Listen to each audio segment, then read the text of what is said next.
vamos a cambiar de tema por un instante. Vamos a hablar de realmente, creo yo, uno de los animales más hermosos que tenemos en la provincia de Misiones. Y mire que tenemos diversidad acá, ¿eh? Una de las más importantes del país, sin lugar a dudas. Pero este en particular, que a nosotros queremos tanto, que es el jaguarete, siempre nos pone contento hablar de él y sobre todo verlo cuando se puede, ¿no? Esas imágenes espectaculares que pueden dar. Pero esta especie está en peligro de extinción, ya lo venimos comentando hace mucho tiempo. En estas últimas horas vi un flyer que justo lo discutimos con la producción, que parecía muy gráfico respecto de la situación del jaguarete. Está en lo que se conoce técnicamente, imagino, como peligro crítico.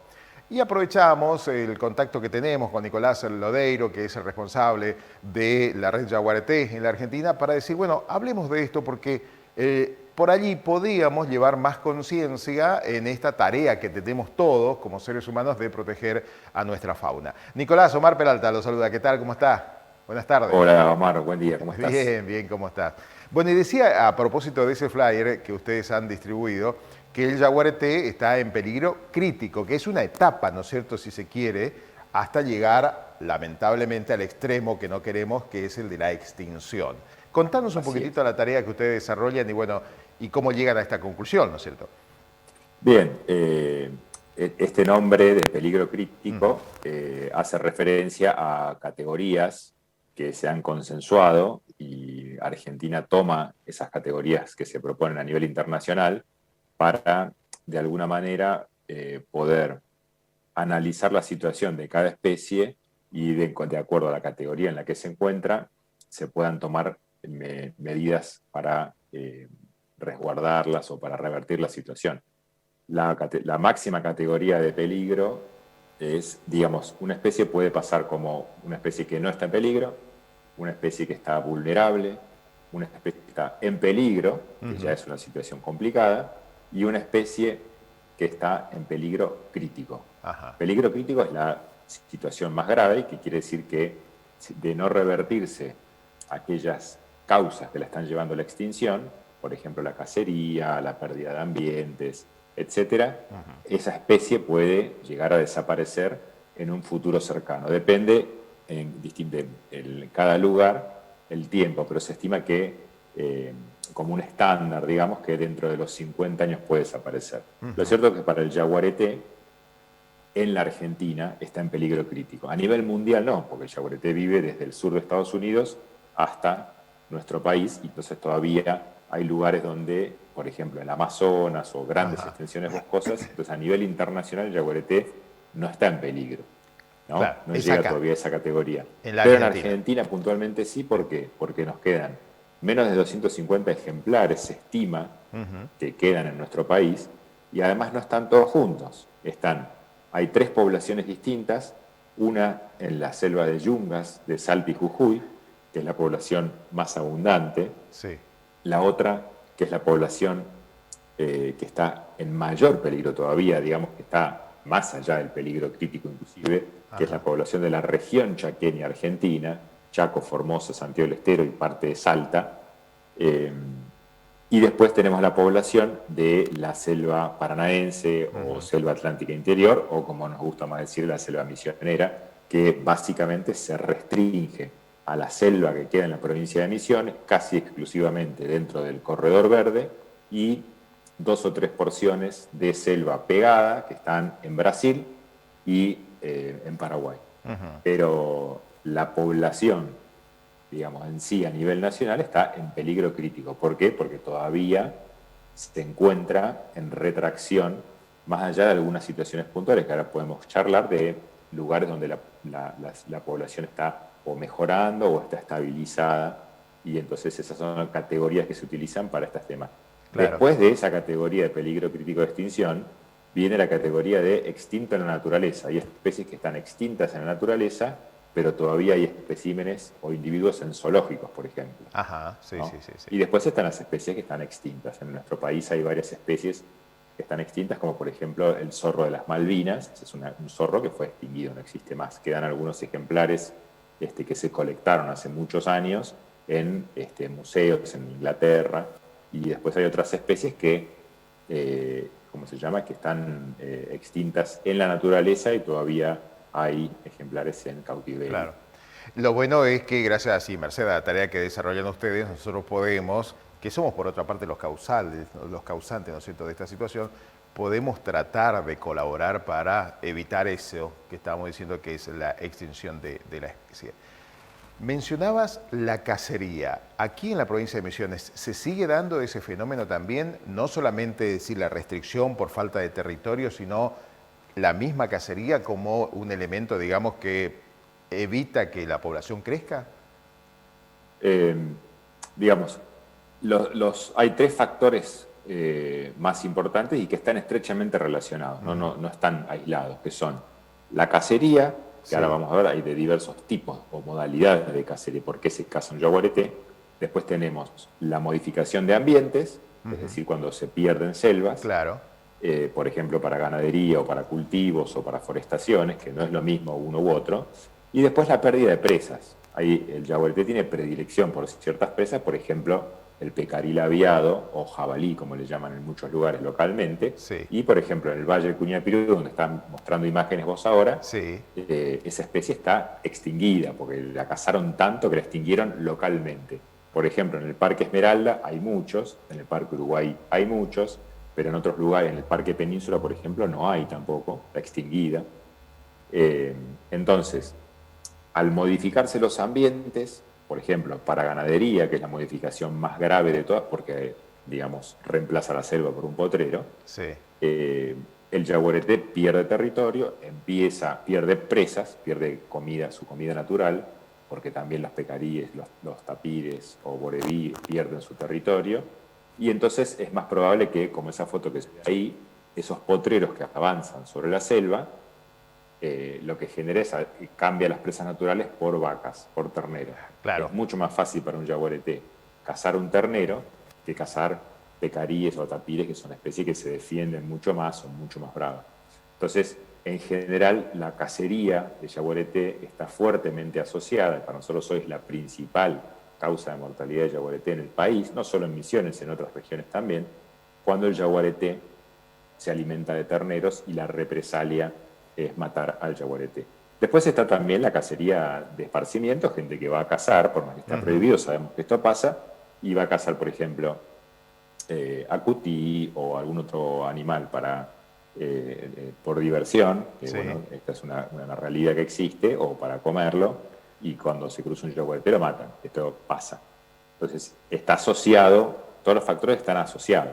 Correcto. En Misiones, gracias al trabajo que se viene haciendo, no solo nosotros aportamos a un montón de instituciones y sobre todo Misiones tiene un ministerio de ecología hace ya más de 30 años y todo el trabajo que se viene haciendo de fiscalización, de control, de creación de áreas protegidas, de implementación de áreas protegidas, ha hecho que en la zona norte de Misiones, podemos decir que de la ruta 17 más o menos hacia arriba, Sí. en ese bloque grande que está el Parque Iguazú, en los parques provinciales Península, Uruguay, hay muchas propiedades privadas de Arauco, está la Reserva Forestal San Jorge, la Reserva Militar Puerto Península, bueno, es un bloque muy grande, pegado además al Parque do Iguazú brasilero, que tiene 180.000 hectáreas, y en ese bloque grande hay una recuperación de especies, tanto de pecaril aviado como de yaguareté, que está bien, digamos, que se debe en general a todo el control, la educación, la investigación, un montón de cosas que ha hecho que, más allá de que el Estado se involucre, hay una política de Estado en Argentina y en Misiones en particular, hay una política de Estado porque se mantiene o continúa a través de los distintos gobiernos que ha hecho que el yaguareté mejore en esa zona norte. Sí. Después tenemos otras zonas, digamos, la ruta 17 hacia el sur, hasta, si querés, hasta la ruta 6, ¿no? Hasta Salto Encantado y un poquito más abajo, y luego lo que es la reserva de biosfera, Yacabotí, ahí hay más dificultades, porque hay mucha más actividad humana, mucha más actividad ganadera, mucha más fragmentación de la selva, y vos pensás que desde de la ruta 17 hasta yendo hacia el sur, por lo que son las sierras centrales, la primera área protegida que hay es recién Salto Encantado, casi 200 y pico de kilómetros de la ruta 17 hacia el sur, no hay áreas protegidas, otras áreas protegidas, y hay mucha actividad ganadera, hay mucha cacería todavía, y si bien hay controles, eso está haciendo que en algunos lugares ya el yaguareté tenga dificultades para pasar de un lugar a otro, lo que se llama la conectividad de ambientes, ¿no? Por ejemplo, si ustedes tomamos la ruta 17 que va del Dorado a Irigoyen, la única zona donde hay más conectividad de ambientes, es decir, tanto al norte como al sur de la ruta, todavía queda monte y los yaguaretés pueden pasar sin cruzarse con personas en las chacras, que siempre es donde se generan dificultades o complicaciones, es en la zona, se ubicarán en la zona del Cerro 60, que es esa zona alta, donde se ve mucho cerro y todavía mucho monte, porque ya antes de esa zona y después de esa zona, en el sentido Irigoyen, al Dorado Irigoyen, ya está casi todo el ambiente modificado, porque bueno, la población va avanzando. Claro, va avanzando, exactamente. Entonces, eso es lo que va pasando, y bueno, hay muchos organismos y mucha gente, muchas personas, pero sobre todo lo que hay también es un creciente involucramiento popular, digamos, de la sociedad en general, de gente que tiene su chacra, tiene su forestación y empieza a tener interés en conservar. Esas imágenes que ustedes están mostrando ahora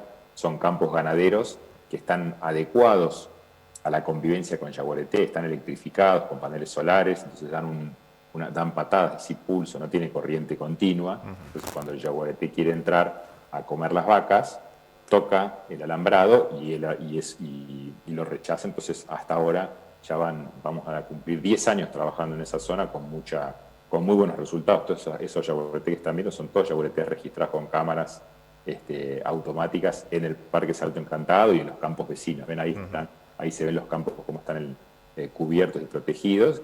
Y bueno, ha sido una primera medida para frenar una de las principales causas de extinción que el yaguareté tiene, no solo en nuestro país, porque esto pasa en todo el continente. Claro, claro. Y Nicolás, ¿cómo el común de la ciudadanía, es decir, nosotros que por ahí podemos estar interesados, podemos colaborar? ¿Qué podemos hacer, digamos, para contribuir, ¿no es cierto?, con el mantenimiento de la especie? Bueno, en primer lugar, digamos, toda la gente que tiene propiedades, ya sean ganaderas o forestaciones, que están cerca o en áreas de presencia o posible presencia de yaguareté, lo primero que puede hacer es no permitir que en sus propiedades se practique cacería, y en todo caso ponerse en contacto ya sea con nosotros o con alguna otra fundación o con el Ministerio de Ecología de la provincia para ver cómo se puede hacer para preservar esas partes de monte que tienen. Y además hay muchas prácticas, ya sean ganaderas como forestales y como agrícolas, que son amigables con el medio ambiente y que a veces uno piensa que no, pero los yaguaretés caminan por áreas que son modificadas, por yerbales, por forestaciones, las utilizan como áreas de paso, y entonces no asustarse. Otra forma que se puede hacer es, yo acá tengo en mi celular, no sé si se llega a ver bien, es una aplicación que se llama App Yaguareté, que la largamos hace poquito, y que ¿para qué sirve? Vos la bajás a tu celular y te permite sacar, cuando encontrás huellas de yaguareté, por ejemplo en la chacra o en la forestación, se sacan fotos, se puede tomar una fotografía con la misma cámara del celular y las envías desde la misma aplicación, y nosotros las recibimos con las coordenadas, entonces sabemos el lugar preciso donde están esas huellas, y lo que se hace es contribuir. Ahí están mostrando ustedes al monitoreo comunitario de yaguaretés, que además lo que permite es tener actualizado un mapa actualizado de zonas de presencia de yaguareté, porque es muy importante saber dónde hay y dónde no hay yaguaretés. Y también saber que los yaguaretés, más allá que tienen áreas dentro de las áreas protegidas, o sea, viven más, encuentran más yaguaretés dentro de las áreas protegidas, los yaguaretés no reconocen los límites humanos y salen y caminan por muchos lugares, por muchas zonas, donde estamos las personas. Lo que está bueno destacar acá, Omar, es que el yaguareté no tiene al ser humano como presa dentro de su menú de presas, digamos, ¿no? Entonces, si bien es un animal que potencialmente nos puede matar, igual que el puma o igual que un perro grande, los yaguaretés y los pumas prefieren evitar al hombre. Por eso es tan difícil ver un yaguareté, a pesar que es un animal muy grande, es muy difícil verlo, es muy difícil. Para que te des una idea, ahí en Salto Encantado hace 10 años que nosotros trabajamos, y nunca nadie, ni los ganaderos con los que trabajamos, que van todos los días a sus chacras, ni los guardaparques, han visto un yaguareté en vivo e indirecto, porque es un fantasma de la selva. Por eso a veces solo sus huellas encontramos, ¿no? Y ahí se ve la aplicación que tiene una pequeña guía de cómo tomar las huellas para que el registro además tenga una validez científica. Buenísimo. Y para hacerlo más atractivo, lo que hicimos es le asociamos un concurso, ¿no? Que el 31 de octubre finaliza con todas las huellas que ya estamos recibiendo de muchos lugares, y entre todos los que enviaron huellas se van a sortear muchos libros muy interesantes, y ahora se están acercando más opciones de premios nuevos, así que es una forma de que la gente pueda participar directamente en el trabajo por conservar el yaguareté. Excelente, bueno, está entonces el desafío. Ojalá la próxima vez que nos juntemos, Nicolás, a charlar de esto, podamos, supongo que no va a ser muy pronto, pero que podamos decir que ya tenemos más de 250 ejemplares, y no como ahora que estamos anunciando que tenemos menos, ¿no es cierto?, de 250 ejemplares aquí en nuestro país. Como siempre, un agradecimiento por este Muchas contacto gracias a ustedes. y por la información. Gracias, Nicolás, muy amable. Nicolás Lodeiro es el responsable de Red Yaguareté. Y como decía, App Yaguareté también es una manera de conocer a este monumento natural viviente que tenemos aquí en nuestro territorio, y conociéndolo también, quererlo, como por lo menos en mi caso, pero muchos lo hacen para ver cómo podemos colaborar y seguir protegiéndolo.